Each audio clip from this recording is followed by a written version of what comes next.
आप देख रहे हैं इंडिया टाउन न्यूज, भारत की बात।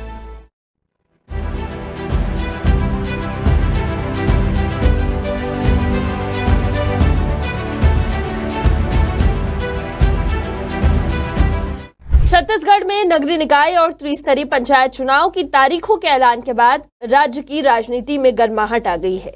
जहां एक ओर राज्य निर्वाचन आयोग ने चुनाव की तारीखों का ऐलान कर दिया है, तो वहीं दूसरी ओर कांग्रेस पार्टी ने चुनाव परिणामों की अलग अलग तारीखों पर गंभीर आपत्ति जताई है। कांग्रेस का यह आरोप है कि भाजपा सरकार चुनाव परिणामों को प्रभावित करने के लिए जानबूझकर ये कदम उठा रही है। वहीं पीसीसी चीफ दीपक बैज ने बीजेपी सरकार पर क्या कुछ आरोप लगाए हैं, चलिए जानते हैं।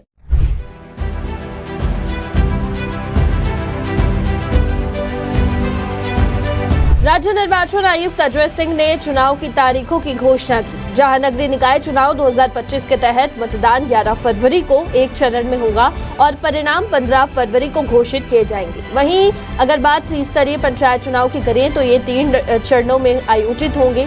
पहले चरण का मतदान 17 फरवरी, दूसरे चरण का 20 फरवरी और तीसरे चरण का मतदान 23 फरवरी को आयोजित होगा।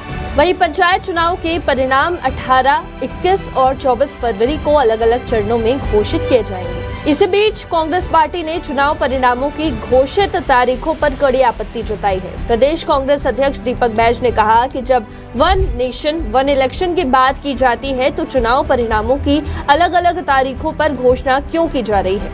उन्होंने ये भी आरोप लगाया कि भाजपा सरकार जानबूझकर चुनाव परिणामों को प्रभावित करने के लिए ये रणनीति अपना रही है। कांग्रेस मतगणना की तारीखों से सहमत नहीं है और कांग्रेस निर्वाचन आयोग को चिट्ठी लिखकर 24 फरवरी को ही परिणाम एक साथ जारी करने की मांग करेगी। कांग्रेस ने आरोप लगाया है कि भाजपा सरकार चुनाव परिणामों को प्रभावित करने के लिए जानबूझकर तारीखों में अंतर रख रही है। पीसीसी चीफ दीपक बैज ने इस पर कहा कि ये कदम लोकतांत्रिक प्रक्रिया में हस्तक्षेप करने का प्रयास है और इसे भाजपा की चुनावी चाल के रूप में देखा जा रहा है। कांग्रेस ने इस मुद्दे को लेकर चुनाव आयोग से एक समान तारीख पर परिणाम घोषित करने की अपील की है ताकि किसी भी प्रकार की राजनीतिक हस्तक्षेप की संभावना न हो। वहीं राज्य में चुनाव के लिए आचार संहिता लागू हो चुकी है। जहां नगरीय निकाय चुनाव के लिए नामांकन प्रक्रिया 22 जनवरी से शुरू होगी, जबकि त्रिस्तरीय पंचायत चुनाव के पहले चरण के लिए नामांकन 27 जनवरी से शुरू होगा। और इस बार का चुनाव खासकर नगरीय निकाय चुनाव बोर्ड परीक्षा के पहले संपन्न होगा, जिससे छात्रों को राहत मिलेगी। कांग्रेस की आपत्ति के बावजूद राज्य निर्वाचन आयोग ने चुनाव प्रक्रिया में पूरी पारदर्शिता और निष्पक्षता की बात की है। अब देखना ये होगा कि निर्वाचन आयोग इस पर क्या प्रतिक्रिया देता है और कांग्रेस की मांग पर क्या कदम उठाता है। भाजपा ने कांग्रेस के आरोपों को नकारते हुए इसे सिर्फ एक राजनीतिक बयानबाजी बताया है और कहा है कि चुनाव प्रक्रिया पूरी तरह से स्वतंत्र और निष्पक्ष है।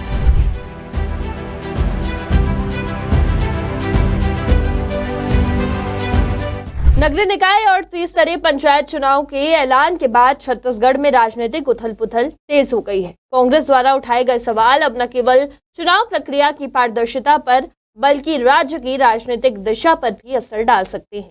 निर्वाचन आयोग के लिए ये चुनौतीपूर्ण होगा कि वो इस विवाद को सुलझाए और चुनाव की निष्पक्षता को बनाए रखे।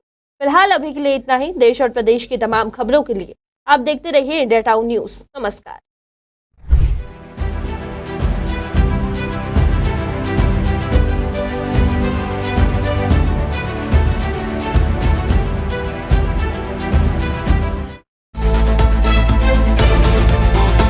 आप देख रहे हैं इंडिया टाउन न्यूज, भारत की बात।